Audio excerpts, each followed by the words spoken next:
자, 이영훈 목사님, 그렇게 힘이 셉니까? 하나님보다도 힘이 셉니까? 자, 주변에 이영훈을 추종하는 장로님들, 여러분이 하나님보다도 힘이 셉니까? 한번 해볼까요, 여러분? 왜 이렇게 말이죠, 손바닥으로 해를 가리는 행위를 하고 있습니까? 왜 떳떳하지를 못합니까? 제가 말씀드렸잖아요. 나는 불륜이 아니다 라고 말이죠. 변호사 뒤에 숨지 말고 이영훈 목사가 직접 선언하십시오. 그 영상 전부 다 내리겠습니다. 여러분 안녕하십니까? 한국교회 정화방송 마나임 뉴스입니다. 이 시간도 마찬가지로 이영훈 목사에 대해서 좀 말씀을 드리겠습니다. 제가 지속적으로 이제 관심을 갖는 이유는 말이죠. 세계 최대 교회, 등록교인 70만 명, 그리고 기독교 하나님의 성회가 이제 총회장이 있습니다만은 이영훈 목사는 아마 대표 총회장이라고 그래서 종신직위로 총회장직을 갖는 것 같습니다. 상당히 비중이 크죠. 그리고 지금 이분이 말이죠. 다 말씀을 드리겠습니다만은 자신의 그 불륜 의혹에 대해서 대처하는 방법이 일단 목사로서는 온당하지 않다. 세계 최대 교회의 목사, 그 명성에 걸맞지 않는 행동을 하고 있다. 말씀을 드리고요. 그러면은 그 신앙인을 떠나서 남자로서도 너무 치졸하다. 그렇게 이제 지탄을 받을 수 있는 그러한 그 행위를 하는 것 같습니다. 이 행위가 말이죠. 설령 그 밑에 있는 그 절대적으로 추종하는 장로들이 한다고 하더라도 그 이영훈 목사의 결재 없이 성낙 없이 그렇게 할 수는 없는 것이죠. 그래서 그야말로 이 문제를 계속 그 보도함으로 해서 하나님의 영광을 가리는 것보다는 자정 능력을 스스로 상실하고 없애버리고 그 다음에는 무조건 덮으려고 하는 이러한 자세 때문에 하나님의 영광을 더욱더 가리는 것이 아닌가, 저는 그렇게 한번 생각을 해봤습니다. 자, 오늘 이 시간에는 이영훈 목사가 무엇이 두려워서 자꾸 영상을 삭제하는지 저는 이해할 수가 없습니다. 왜 그렇게 떳떳하지 못할까요? 자, 어떤 영상을 삭제했는지 한번 보여드리겠습니다. 자, 의정부 교도소에 다녀왔습니다. 이영훈 불륜 주장하여 징역 살고 있는 분, 이여진 씨죠. 이여진을 무고 및 위증 혐의로 고소하겠다. 이 영상인데요. 제가 2주 전에 6월 5일 날 면회를 갔다 오고 6월 6일 날 그 영상을 이제 업로드를 했습니다. 근데 이 영상을 말이죠. 이번에 또 차단을 했습니다. 명예훼손 이렇게 해서 말이죠. 한국에서 차단을 시켰습니다. 외국에는 다 볼 수가 있고요. 주된 내용은 이 김정용 장로님이 여러 가지 판결을 생각해서 이여진 씨를 위증 및 무고로 고소하겠다. 그런 내용이고요. 또 이 방송 속에는 이번에 그 서울 남부지방법원에서 민사소송에서 말이죠. 충분히 뭐 불륜을 배제할 만한 그런 뭐 자료가 없다. 그렇게 판결이 났죠. 거기서 판사께서 이 증거로 채택한 것이 있습니다. 바로 엄진용 목사, 이여진, 이 여인의 법정에서의 정언입니다. 이 정언을 제가 소개를 드렸습니다. 자세하게 말이죠. 무엇이 인권 침해인지를 알지를 못하겠습니다. 그래서 유튜브에다가 일일이 대응하기도 너무 시간이 없으니까 거의 뭐 몇만 명이 보셨으니까 말이죠. 일단 그런 내용이고요. 계속 제가 반복을 해서 드리겠습니다. 자, 이것은 말이죠. 한국에서만 시청이 안 되도록 했습니다. 자, 하나 더 보겠습니다. 이것은 말이죠. 성도 95%가 사퇴 요구를 한다. 3주 전에 제가 방송을 했습니다. 3주 전에 이제 설문조사를 했는데 이영훈 목사 즉각 사퇴해야 된다. 즉각 사퇴 95%, 사퇴 반대 5%. 그리고 이제 여러 가지를 많이 얘기했는데 말이죠. 요것은요, 여러 영상 중에 요것은 아예 삭제를 해버렸습니다. 한국을 비롯해서 몽땅. 자, 여러분, 왜 이것을 삭제를 했을까? 성도 95%가 사퇴를 요구하니까 자기한테 뭔가 불리할 것 같으니까 완전히 삭제를 한 것 같습니다. 저는 이해가 되지 않습니다, 여러분. 왜 이렇게 삭제를 할까요? 뭐 정부의 판결에 법원의 명령으로 뭐 이런 여러 가지 이야기를 하는데 말이죠. 이 제기하고 그러면은 또 다시 하는데 뭐 한 달씩 걸리니까 제가 이런 데 매달릴 시간이 어디 있습니까? 그래서 지금 일단 여러분에게 말씀을 드리고요. 이 결과에 대해서 3주가 지난 지금 3주 전에 95%인데 지금은 어떻게 변했는지 한번 보겠습니다. 자, 이게 이제 만화임 뉴스에서 설문조사한 것인데요. 지금 이제 15,000명이 투표를 했습니다. 3주 전에 했는데 말이죠. 지난번에는 이제 한 12,000명이 이렇게 조사에 응했고요. 이영훈 목사의 불륜설이 녹취를 보니 충격적입니다. 사실관계는 하나님은 아실 것입니다. 이영훈 목사는 어떻게 처신을 해야 할까요? 즉각 사퇴 95%, 사퇴 반대 5%입니다. 똑같습니다, 여러분. 자, 여기서 보면은 여러분 이제 댓글을 한번 보십시오. 댓글을 보면은 무엇을 의미하는지를 자세하게 알 수가 있습니다. 왜 이런 영상을 삭제를 했을까요? 자, 여러분, 물론 말이죠. 이 설문조사가요, 우리 한국교회 전체의 여론을 대표한다고 단정할 수는 없습니다. 그러나 말이죠. 적어도 상당수 성도들이 말이죠. 현재의 상황을 매우 심각하게 받아들이고 있다. 이런 것은 분명한 사실 아닙니까, 여러분? 자, 성도들은 말이죠. 여의도 순복음교회 성도들은 단순히 이영훈 목사의 사생활 문제를 이해하는 것은 결코 아니라고 봅니다. 성도들은 말이죠.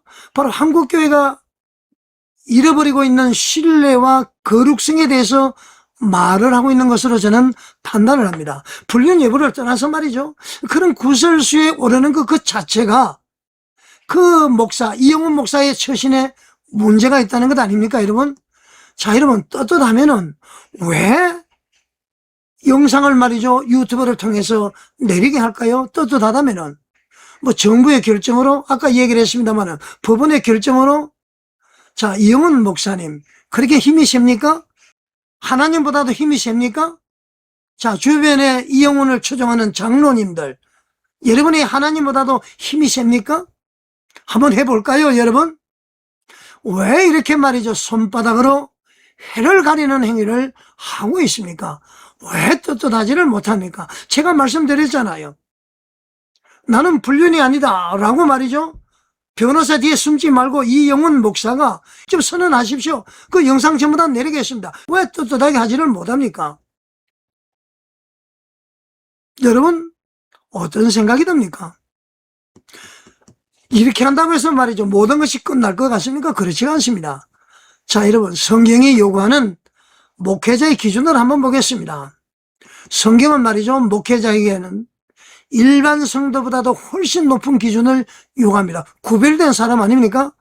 자, 사도 바울이 디모데전서 3장에서 말이죠, 이렇게 이야기했습니다. 감독의 자격에 대해서 설명을 하면서 말이죠, 가장 먼저 책망할 것이 없어야 한다 그랬습니다. 책망할 것이 없어야 됩니다. 이영훈 목사님 책망할 것이 없습니까? 이게 보통 책망할 것입니까? 불륜 여부를 떠나서 말이죠, 이런 거 구설수에 오르는 것 자체가 말이 안 되는 거죠. 자, 디도서 1장에서는 감독은 비난할 것이 없어야 된다고 그랬습니다. 책망할 것이 없어야 된다. 비난받을 것이 없어야 된다. 자, 이 말씀은 한마디로 정의를 하면은 목회자의 삶 자체가요, 교회와 성도들 앞에서 신뢰를 받을 수 있어야 한다는 것입니다. 자, 우선 다른 것보다도 김정용 장로가 6월 29일 날 만기 출소를 하는데 지금 얘기는 그렇게 흘러납니다. 못 나오게 하기 위해서 계속 재판 걸고 말이죠, 공소를 제기하도록 고소를 해서 지금 26일 날 재판하는 것 아닙니까? 제가 이제 확인해 보니까 뭐 구속영장이 발부될 가능성이 많다 그런 얘기를 합니다. 그래서 제가 변호사를 선임한 것 아닙니까, 여러분? 왜? 이여진 씨는 고소를 못하면서 용서했기 때문에, 사과를 했기 때문에, 그렇다면은 말이죠, 한번 처벌한 사람을, 나이 거의 80이 다 돼가는 사람을 또 가둬넣기 해서 고소를 한다? 이게 말이 됩니까, 목사로서? 예수님은 십자가에 돌아가시면서 우편 강도를 향해서 용서를 했습니다. 네가 나와 같이 낙원에 있으리라 했습니다. 왜 그런 사랑을 베풀지 못합니까? 목사로서 해야 될 일입니까? 여러분, 어떻게 생각합니까? 목회자는 단순한 직업인이 아니에요. 성도들의 영혼을 맡은 자입니다. 교회의 얼굴입니다. 복음의 전달자예요. 그렇기 때문에요, 목사들의 도덕성과 거룩성을 우리는 매우 중요하게, 심각하게, 깊이 있게 보고 있고 다뤄야 됩니다, 여러분. 야고보서 3장 1절, 선생된 우리가 더 심판받을 줄을 알라고 경고하고 있습니다. 자, 목사는 선생입니다. 더 심판받을 거예요. 더 엄격해야 됩니다. 목회자는 더 많은 권한을 가진 만큼 더 큰 책임을 져야 되는 그런 존재 아닙니까? 여러분, 이게 말이죠, 불륜인지 아닌지는 모르겠지만은 7계명에 간음하지 말라고 그랬습니다. 여러분, 용서하라, 사랑하라 덮어주자 그러는데 살인한 사람 용서하고 사랑하고 덮어줄 수 있습니까? 살인죄나 도적질이나 간음이나 거짓말하는 것이나 탐물 내는 것이나 부모를 공경하지 않는 것이나 똑같은 죄입니다, 여러분. 주의를 성수하지 않는 것까지 365일의 성수 아닙니까? 우리는 흔히 다 살인죄면 아이고 무서워, 저 악한 놈이야, 나빠 이렇게 하는데 왜 간음은 그렇게 따지지 않습니까? 10계명에는 전부 다 금하고 있는 것 아닙니까, 여러분? 자, 오늘날 우리 한국교회는 급격한 쇠퇴를 경험하고 있습니다. 한때 여러분 아시죠? 1,500만, 1,200만 그렇게 얘기를 했습니다. 근데 지금 지속적으로 감소하고 있죠. 청년청 교회 대거 이탈하고 있습니다. 아주 지금 심각한 수준에 이르고 있죠. 가난한 성도들이 증가하고 있습니다. 그리고 그 성도들이 이단으로 옮겨가고 있습니다. 누구 책임입니까? 교역자 책임입니다. 목사 책임입니다. 오카난 목사님이 얘기했듯이 한국교회 목사들 너무 거짓말 잘해요.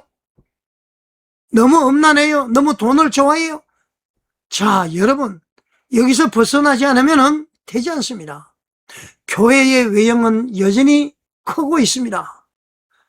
그러나 사회가 바라보는 교회의 신뢰도는 과거와는 비교할 수 없을 정도로 낮아져 버렸습니다. 대국민 신뢰도가 말이죠, 우리 개신교가 땅바닥에 떨어졌습니다, 여러분.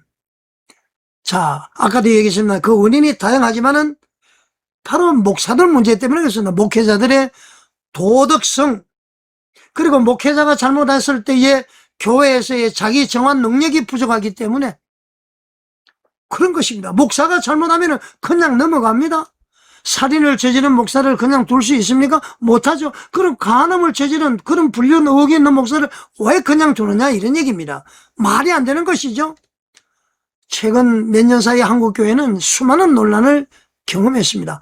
목회자 욕설 문제, 김문훈 목사죠. 재정 비리 문제, 권력 다툼 문제, 성비위 의혹, 글피담문은 말이죠, 교단을 탈퇴해버리고, 교단에 문제가 있어서 탈퇴합니까? 왜 그럼 다른 교회는 있습니까? 목사가 자기 살기 위해서 교단을, 성도들을 꼬아가지고 말이죠, 가스라이팅해서 그냥 나가버리는 겁니다. 사회에서는 말이죠, 우리는 교회지만은 사회에서는 하나의 사회 단체로 보는 것 아닙니까? 그러니까 그런 용이한 일이 있는데 우리 헌법을 더 강화해야 될 것 같습니다. 여러분, 그만큼 말이죠, 목사들의 권한이 너무 세졌다, 그런 얘기입니다. 문제는 여러분 여러 가지가 있지만은 진짜 우리 교회 구조에 문제가 있는 것이다. 아까 조금 전에 얘기했죠. 바로 교권주의와 터부 때문에 그렇습니다. 목사는 하나님만이 처리할 수 있어. 주의 종은 하나님이 다룰 수 있어. 성도들이 하면 안 돼. 목사님은 특별한 권한을 가지고 있어. 하나님으로부터 특별한 계시를 받았어. 목사에게 함부로하면 벌을 받아. 하나님께 저주를 받아. 이거 교권주의 터부입니다. 이거 다 거짓말, 새빨간 거짓말, 공갈, 협박. 제가 분명히 얘기를 했습니다. 그런 거 없어요. 베드로전서 2장 9절, 택하신 족속 우리는 왕같은 제사장, 거룩한 나라, 그의 소유가 된 배에서 똑같습니다. 단지 가르치는 절에서는 목사인데 그게 완전히 말이죠, 이북의 김정은이가 어떤 삶을 사는가 여러분 안 가보셔도 됩니다. 여러분 교회의 목사들이 다 그 권세를 누리고 있습니다. 그것이 바로 김정은과 똑같습니다. 교황의 말이죠, 무엇을, 무험, 교권, 교황 함부로 해서는 안 돼, 이런 것 때문에 말이죠 일어난 것이 개신교 아닙니까? 종교개혁 일어나서 개신교 파생된 건 아닙니까? 당시에 중세기 말에 그 부패가 지금 그대로 재현되고 있습니다. 목사들이 잘못하면은 아무것도 할 수가 없습니다. 이게 교권주의 때문에 그렇습니다. 여러분 절대 그렇지 않습니다. 여러분 성도들 깨어나야 됩니다. 목사들도 말이죠, 해명 그거 말이죠, 입술로 하지 마세요. 책임 있는 모습을 보여줘야 되는 것입니다. 자, 이영훈 목사. 모든 것이 말이죠. 이따가 오후에 내일 방송을 할 것입니다. 지금까지 이 논란이 있었던 타임라인을 제가 조목조목 다 설명을 드리겠습니다. 이따 얘기를 다음에 하겠습니다만은 이여진 씨 같은 경우는 어떤 분이 말이죠. 막 불륜이다 이렇게 해서 이분이 경찰서에 고소를 했습니다. 경찰서에서 무혐의 처리했어요. 그래서 이제 검찰에 넘어갔습니다. 검찰에서도 무혐의 처리했어요. 이여진 씨가 말이죠. 고등검찰청에 항고를 했습니다. 항고 기각해버렸습니다. 이 여진 씨가 말이죠. 서울고등법원에 재정 신청을 했습니다. 검찰에 하니까 다 항고를 기각했는데 법원에서 다뤄주십시오. 법원에서도 기각을 시켜버렸습니다. 너 불륜 맞아? 뭐 그런 의미 아닙니까? 이 여진을 향해서 불륜 맞아라고 판결을 할 정도면은 상대자 이영훈은 어떻습니까? 이게 불륜이지 아닌지는 뭐 나중에 봐야 될 것입니다만 모든 것이 한 곳을 가리키고 있는 것 아닙니까? 이영훈 목사님 7월 말까지 시한을 줬습니다. 아까도 방송할 때 이영훈 씨라고 했는데 7월 말이 지나고 나면은 이제 목사를 뗄 겁니다. 제가 더 이상 그 거룩한 목사직의 이름을 불러줄 수가 없어요. 모든 것을 가리키고 있습니다. 불륜 여부를 떠나서 지금은 몇몇 추종하는 장로들 통해서 연명하지 말고 과감히 주의 종으로서 다윗 왕과 같은 큰 결단을 내리시기를 바랍니다. 그리고 말이죠. 도덕의 재발이 저린거립니까? 왜 영상을 자꾸 삭제합니까? 왜 영상을 삭제합니까? 떳떳하게 심판받으시기 바랍니다. 그리고 국민들의 성도들의 알 권리를 더 이상 막지 마시기 바랍니다. 여러분 한국교회 정화방송 마하나임 뉴스를 위해서 기도해 주시고요. 또 자발적 구독료를 통해서 더욱더 힘을 얻도록 앞으로 걸어갈 길이 너무 많습니다. 하나 더 말씀을 드리면은 제가 박지훈 변호사를 선임을 해서 여러분들이 뭐 좌파 변호사니냐 마음에 들지 않는다 이런 분들이 계시는데요. 저 예장통합총회에 여권사와의 무인 모텔 상담했던 김호식 총회장 말이죠. 그분 형사 민사 문제 다 이 박지훈 변호사를 선임해서 잘 하고 있습니다. 이분이 좌파인지 우파인지는 모르겠으나 제가 봤을 때는 이분은 좌파도 아니고 우파도 아니고 아마 중도 성향을 가지고 있지 않을까. 뭐 하나님을 신뢰하는 분이고요. 법과 원칙에 따라서 잘 변호해주고 계시는 분이다. 이것도 여러분들에게 말씀을 드리겠습니다. 자, 여러분 시청해 주셔서 감사드립니다.